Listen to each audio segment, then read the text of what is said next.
all right, what was this story about? How did it come, how do we put it in the context of the entire, chapters around it or the entire book and draw application from it? Because you look at what happened just there and you go, what in the world would I learn from that? What am I going to learn from that for my own daily life? Well, hang tight and we'll get there.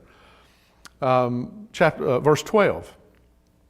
And in process of time, the daughter of Shua, Judah's wife, died, and Judah was comforted and went up into his sheep shears to Timnath, he and his friend Hira and Adulamite.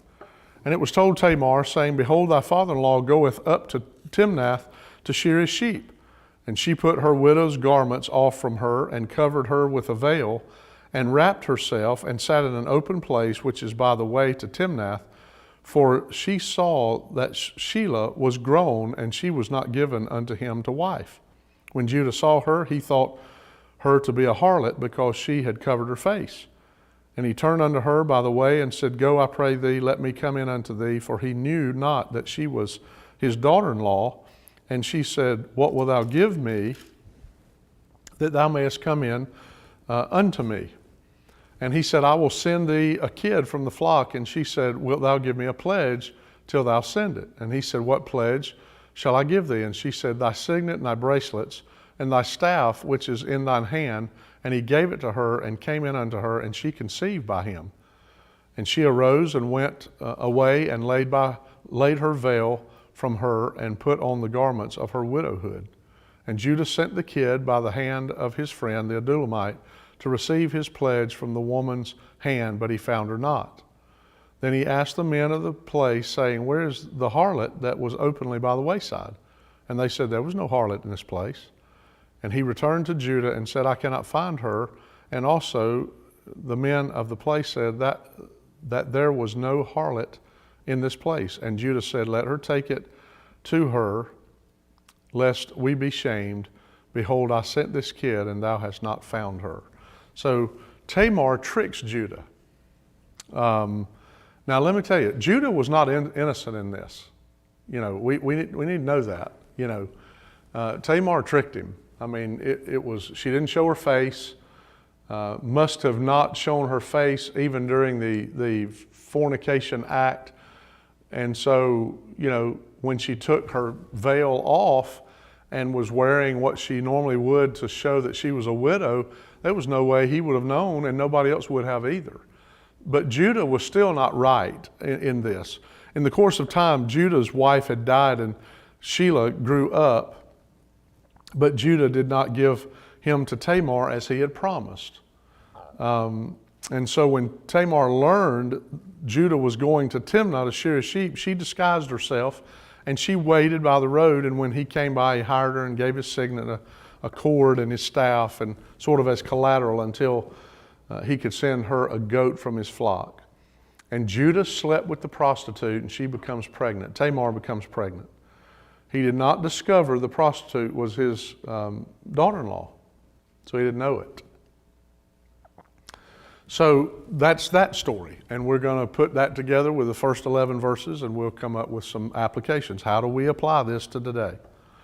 So not only did we see Judah's sons and Tamar's dilemma, but we also see that Tamar tricks Judah. Now, the third thing we see from verse 24 to 30 is Tamar's pregnancy is discovered and Judah is shamed. So look at verse 24.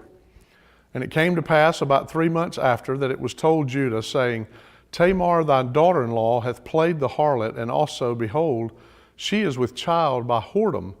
And Judah said, bring her forth and let her be burnt.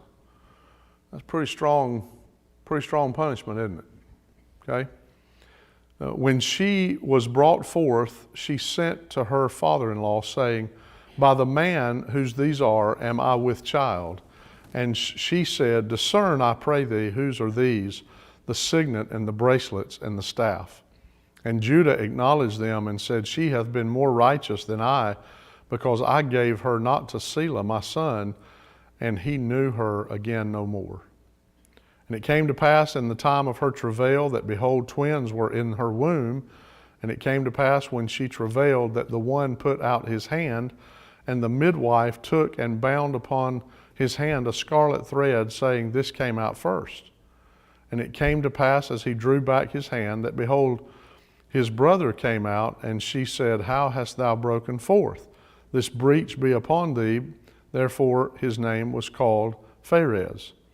And afterward came out his brother that had the scarlet thread called upon his hand, and his name was called Zerah. So 3 months later, when Jacob was at home, it was discovered that Tamar was pregnant, Judah's daughter-in-law. Jacob assumed that she had been immoral and slept with another man. And he said, We're going to burn her. We're just going to set her on fire and we'll burn her, and that'll be the end of it. But Tamar, remember, she was cunning because she kept the bracelet, the signet, the cord, and she produced, Judah's, the things that he had given her. And Judah simply made the statement, She is more righteous than I because I didn't keep my word. Well, the truth is, and we'll see this in the application, she wasn't all that righteous either, but he wasn't either.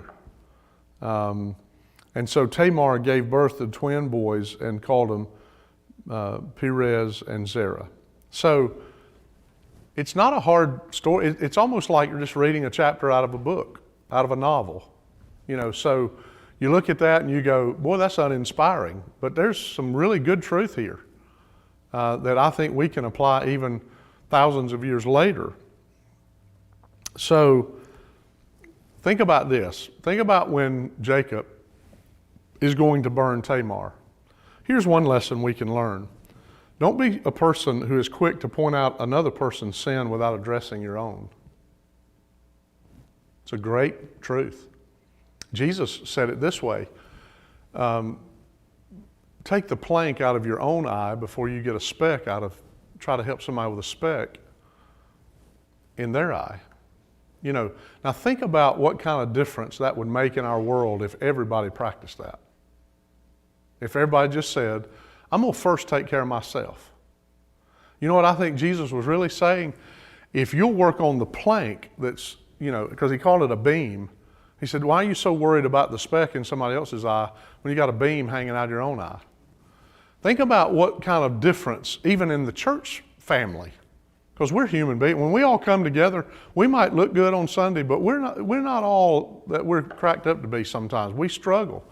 We have a tendency sometimes to judge and that kind of thing. But what if everybody, even in this room, what if we just all decided tonight, you know what, I'm never going to point out somebody's speck until I make sure that beam in my own eye is gone. You know what I think Jesus was really saying? We wouldn't have to deal with anybody because you'll be so busy getting that beam out and the other person will be trying to get the speck out that we'll all just be in right fellowship and we won't have to deal with that kind of stuff.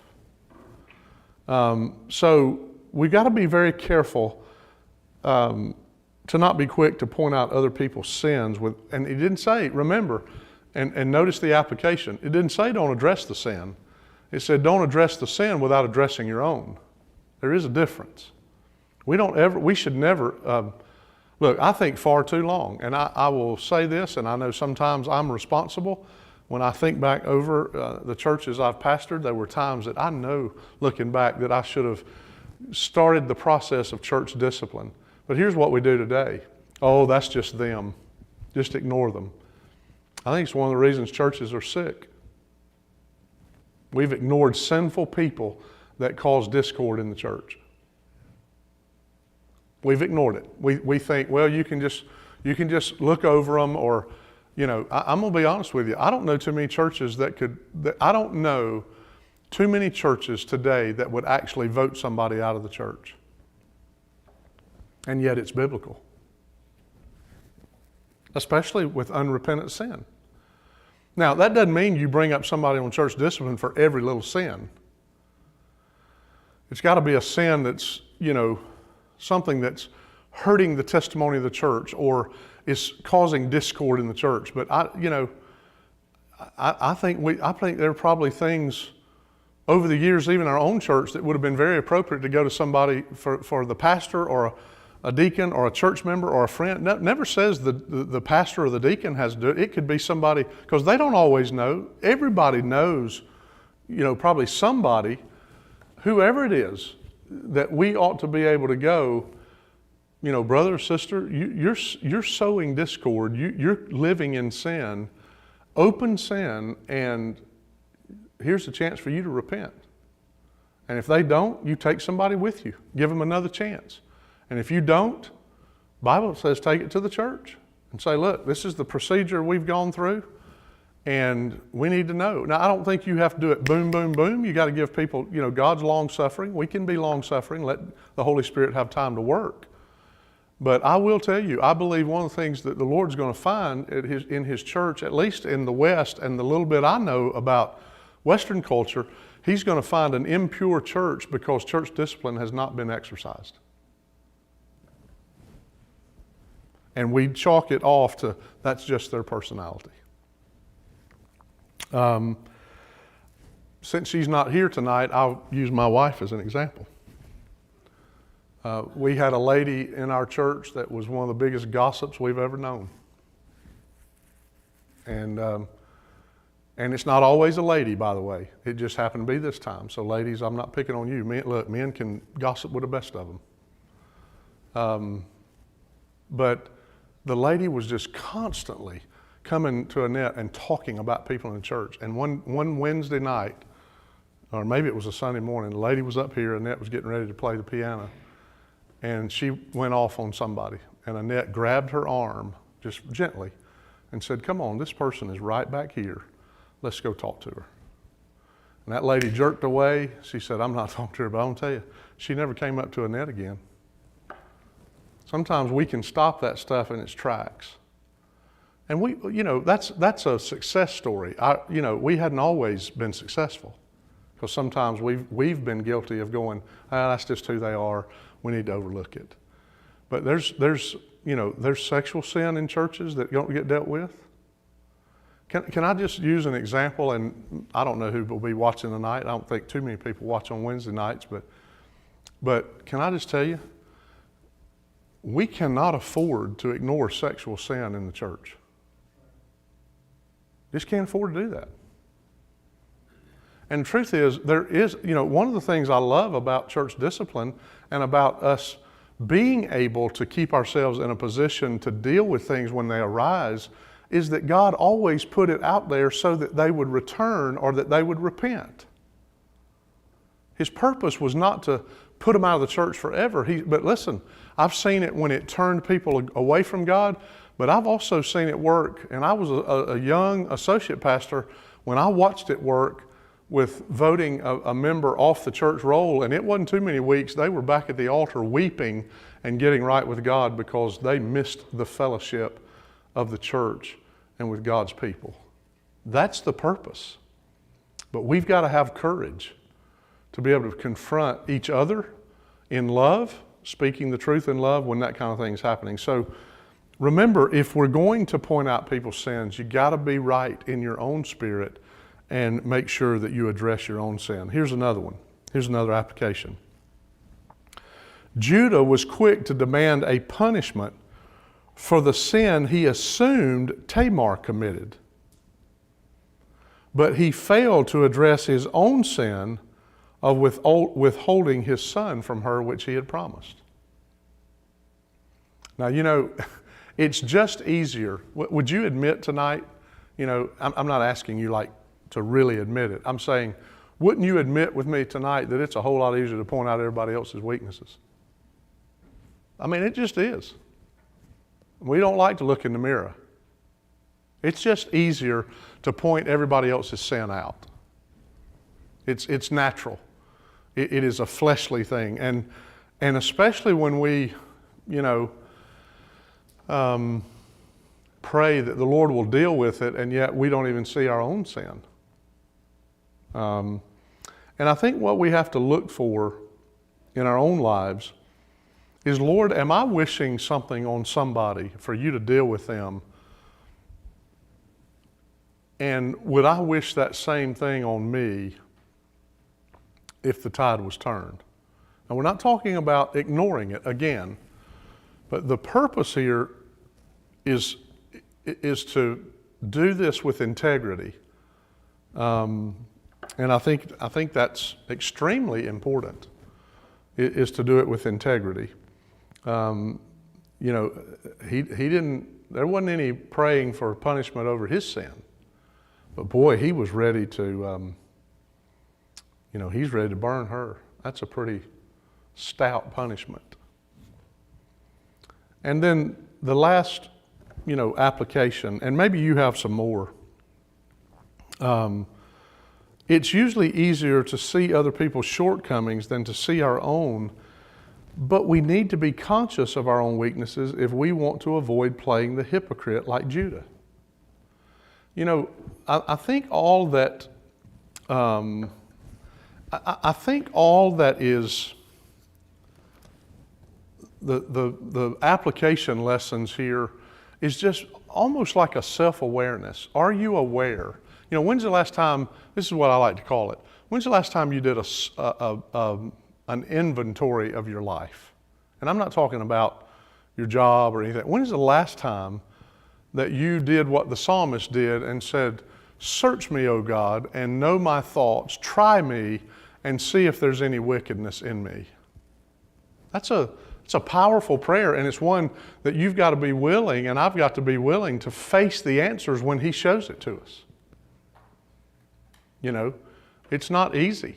Listen, I don't know of anybody, I really don't. I don't know of anybody that I've ever met that when I get to know them has ever told me, I just love when people criticize me.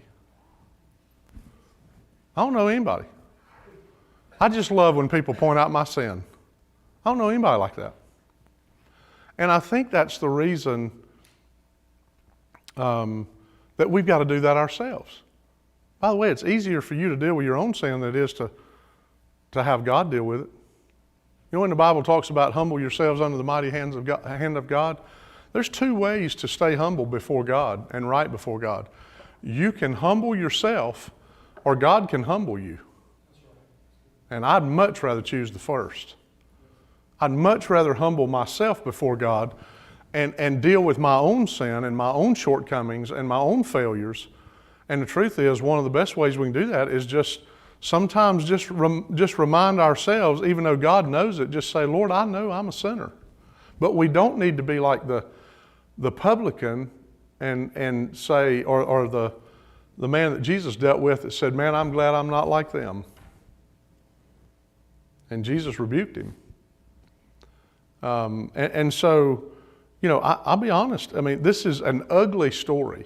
It really is. It's an ugly story in Genesis. Right off the heels. But it is a connection, I think, between chapters 38 and chapter 40. And we will see, we're introduced into Egypt to Pharaoh, and some of those, it's got 23 verses. And this is where the butler forgets Joseph, if you remember that story. And that's a really interesting story. But I don't think there's really any truth to glean from this other than we know it's ugly. We know there was sexual sin. We know that Judah was disobedient. We know that Tamar was disobedient. We know that God is long-suffering. God is gracious. We know that, she didn't, even though she committed this sin of dressing up like a harlot, Judah, committed the sin of going and buying the prostitute and buying her services, and yet was ready to burn her for her sin, but found out she had, look, you know what, that was her life. Those things that he gave her, that saved her life, because then he had to say, well, I can't burn the woman that I bought, because, well, I guess he could have in that culture, but he would have had to lie, and he was already, so he decided, to not do that. But it was a classic example of he didn't deal with his own sin, but he was willing to deal with somebody else's. And it's a classic example of our own flesh that is so much faster and quicker to deal with everybody else's sin when we won't deal with our own. And here's the only thing I would say. The other extreme we go to is that sometimes we won't deal with sin because we think we're not perfect, and so we don't have any right to deal with sin. That's not true either. God's choicest servants were fleshly, sinful people. They dealt with their sin, but they did not avoid dealing with the sins of Israel or the sins of individuals. Because the truth is, there's only one person that was, stainless and sinless, and that was Christ. So he does give us the mandate to deal with sin, but what he's trying to help us understand, and I think it's something we glean from this story, is that you just don't deal with somebody else's sin when you hadn't dealt with your own. And that's obvious in Judah's, that's obvious in Judah's life. Think about this, and I know this seems maybe minor, but I think it has to start somewhere if we're going to discipline our minds to live this truth. The next time you start to criticize somebody, catch yourself and say, what is it in my life that I need to change? And he actually said, if you remember the story when he talked about the speck and the beam, he said, then you can go and help. He didn't say don't help them. He just said, get the plank out of your own eye before you go help get the speck out. Remember, he didn't leave it to where we can't help. Sometimes people need some help seeing their own sin. By the way, you say, well, Pastor, I don't know if I could do that. You need to remember that the Bible teaches us that faithful are the wounds of a friend. If you want to be a real friend, you be willing to deal with their sinfulness or their sinful behavior. And you know what? You may lose a friend, but you'll gain a brother when it's all over, or you'll gain a sister. And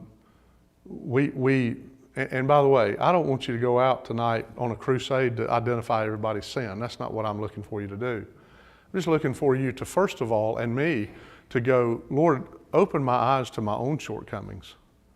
What are my shortcomings? And deal with them, and then be in a position to help somebody else. We ought to be a safe space. They talk about safe spaces today.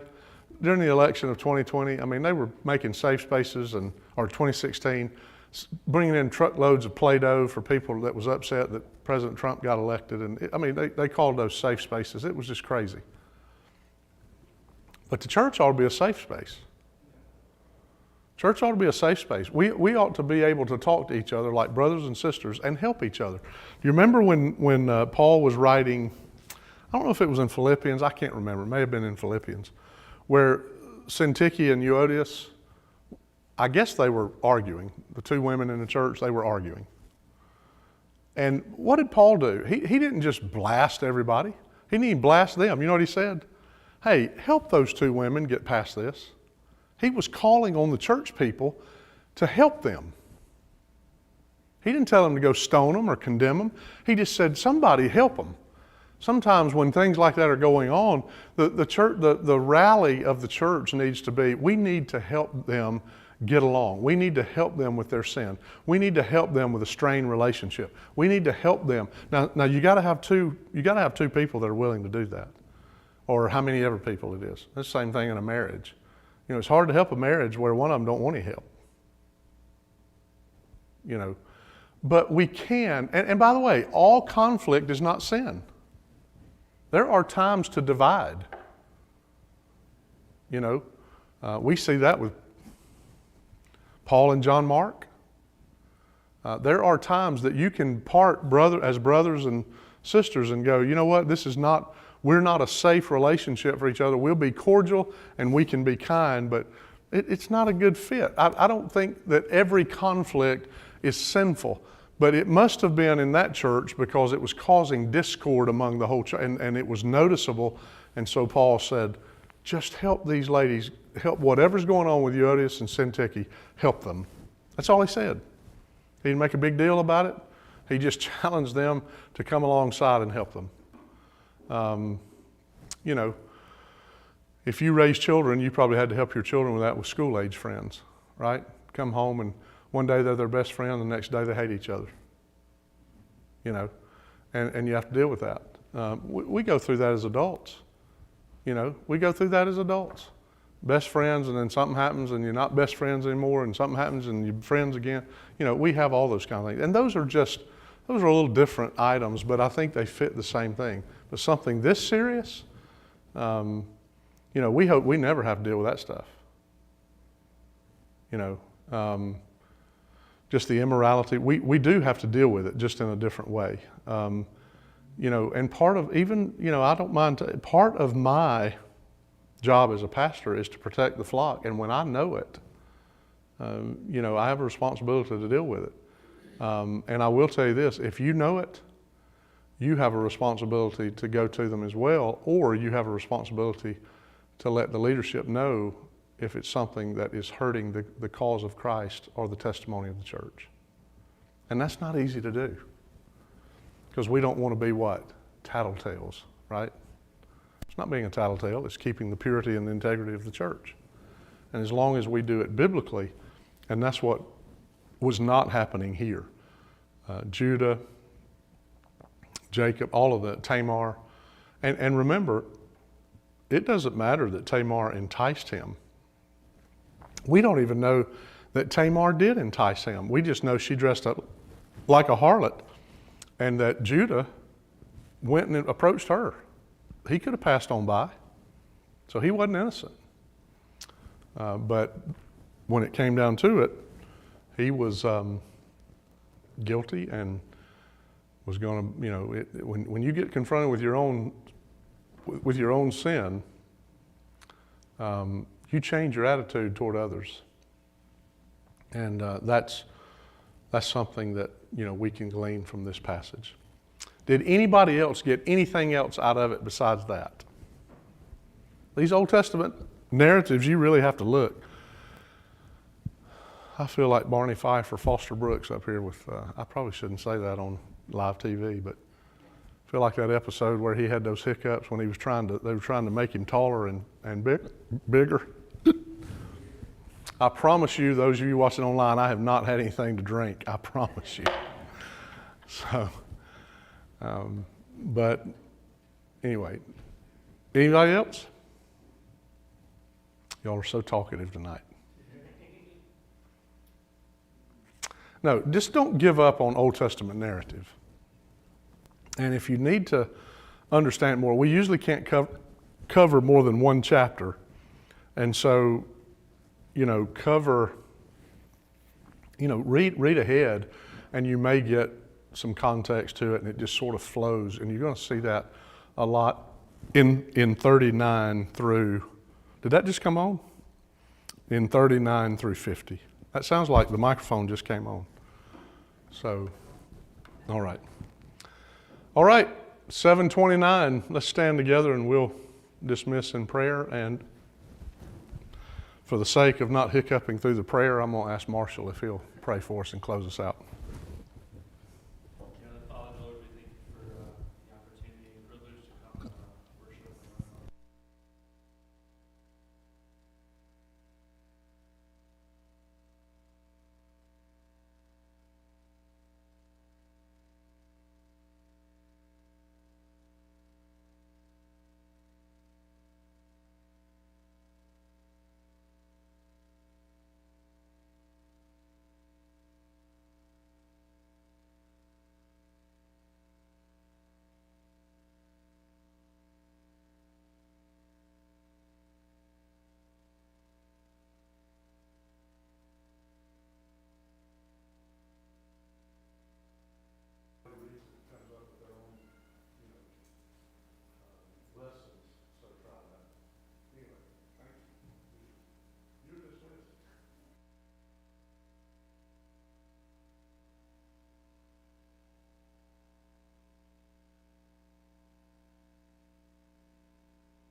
curse of sin is broken.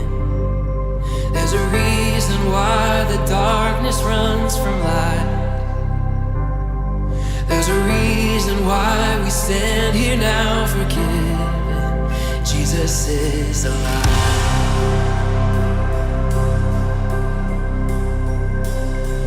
There's a reason why we are not overtaken. There's a reason why we sing on through the night. There's a reason why our hope remains eternal. Jesus is alive.